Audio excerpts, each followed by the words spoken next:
Moscow's iconic Pushkin Cinema is changing its line of work. It's going to be turned into a musical theatre over the summer. Prime Minister's Jacob Greaves can tell us why that is. So, Jacob, do exactly that. Why is it going to be changed?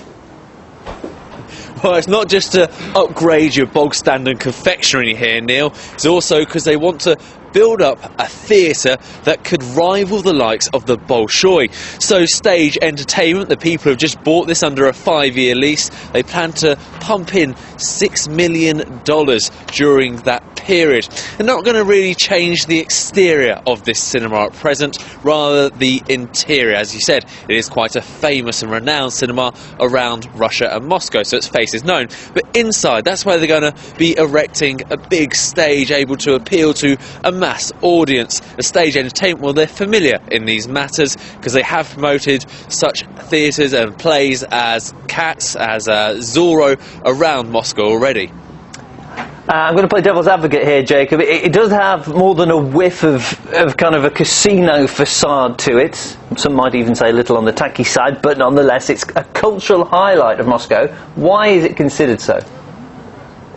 Well, really, some of its history, and that's because it was actually first built in 1961, and it was a very large cinema then, in a very different era when it came to cinematic film, and that is because the Bolshevik government then had really a heavy hand on what was being broadcast, but it has weathered the times, and indeed it's faced renovations in 1997, and that expanded its reach with an auditorium that could seat over 2,000 people, making it one of the biggest cinemas in Europe.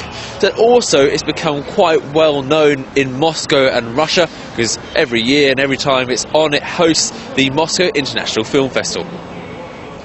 Yeah, and we've been lucky enough. There's been more and more international stars coming to that international film festival. Is it going to stay? What's going to happen to it? Well, I wish I could, but unfortunately I can't allay the fears of any avid film fanatics out there. That's because even though the promoters of the Moscow International Film Festival want it to be held here, the opening ceremony to be held here as tradition dictates, so far that hasn't been confirmed. It is, of course, going to be undergoing that renovation until October, so that could prove quite troublesome for the new owners. Now, the Moscow International Film Festival organisers, they've spoken of other possible locations, including the likes of Luzhniki Football Stadium. Certainly that would have the capacity. And for all those avid cinema goers, well, regardless of the location, festivities will kick off on the 21st of June this year. OK, good to know it's still going to be taking place at least. Thank you so much for that update, Jacob Greaves.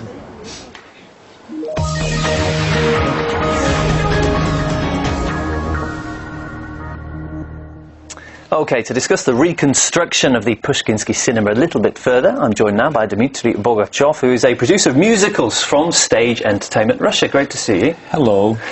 So your company's done this deal now for the Pushkinsky Cinema, and of course it's not going to be a cinema anymore, it's going to be a theatre. Does this mean we're only going to be seeing musicals there? Across the last 8 years, we developed very successful business of daily running shows in Moscow, in MDM Theatre.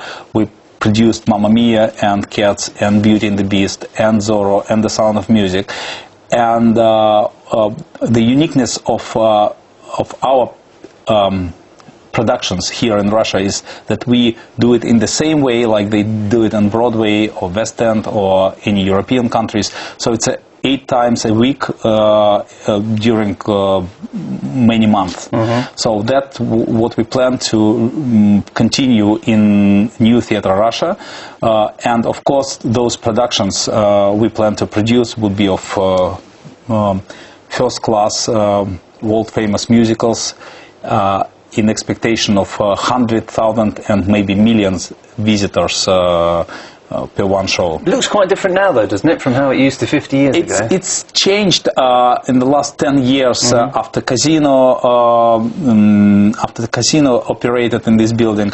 So it got some ugly details that somehow conceal the genuine simplicity and beautiful beautiful exterior of the building. So we want to clean it up. We want to clean it up, as well as we want to bring the historical name of this building back to it, because last 10 years the building, the cinema, had the name of Pushkinsky, while historically the historical name was Россия, and we want to bring it back, somehow highlighted the meaning of this word for us and for the whole country. It's something symbolic in this change. It all sounds very positive, you're getting some of the history back, some of the tradition. But another tradition is that this building hosts the Moscow Film Festival. Is that going to continue, or is it going to have to move elsewhere?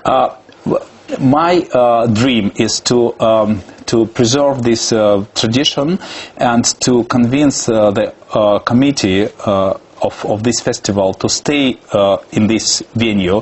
We have quite a similar cooperation with Berlinale,